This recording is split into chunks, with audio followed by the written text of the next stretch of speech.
If you have MCAS or histamine intolerance and you have family members, loved ones, friends that do not understand or refuse to understand that you have chemical sensitivities, bring them over here to the screen right now, because I'm going to break it down for them in a way where they can understand from a scientific perspective that you are not making this up. I'm going to preface all this with the fact that it can be very triggering. It can be very taxing on your nervous system to spend your time trying to convince people of your truth, of what you're actually experiencing. So this is why I am here to explain these things with scientific backing for you to these people, but this does not mean that they are going to change their opinions. Oftentimes when people are very dismissive of symptoms of people living with MCAS or histamine intolerance, or really any other type of chronic illness, it's because they don't want to understand. There's something about it that's very triggering. It could be a past experience. It could be maybe they had a parent that was chronically ill. It also could be that they are afraid. People being sick around other people can make them feel really uncomfortable. It can make them feel like, what if this happens to me? Even if they're not consciously thinking that.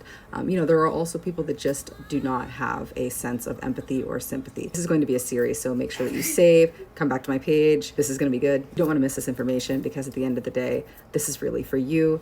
Obviously I'd like to show this to them so that it can help them understand you a bit more and maybe have a little more compassion and care. But really this helps you to understand what's going on with you as well, to validate your experience, because I believe you. Everyone in the community I'm building over here believes you. You don't have to convince anybody over here. Your loved one has MCAS or histamine intolerance. Chemical sensitivity is a physiological issue. Fragrance chemicals are inhaled, they get absorbed into the bloodstream, and then they're processed by the liver. The liver uses phase 1 and phase 2 detoxification pathways. This transforms these compounds so that they can be eliminated by the body. For someone with MCAS, histamine intolerance, or chemical sensitivity, this extra detoxification demand becomes another stressor on an already overwhelmed system. Detoxification itself doesn't necessarily cause MCAS in every case, but every additional physiological stressor has the potential to contribute to mast cell activation. So during this process, the body also relies on antioxidants like glutathione to help neutralize these reactive byproducts. When those resources are under greater demand, oxidative stress increases. Oxidative stress is one of the many factors that has been shown to increase mast cell activation and inflammatory signaling. This contributes to the release of histamine and other really nasty mediators. This is just one piece of the puzzle, one of the many very layered, very nuanced pieces that contributes to the suffering and the pain that your loved one is experiencing. Next episode, I'll help break down another biological mechanism, helps explain why fragrance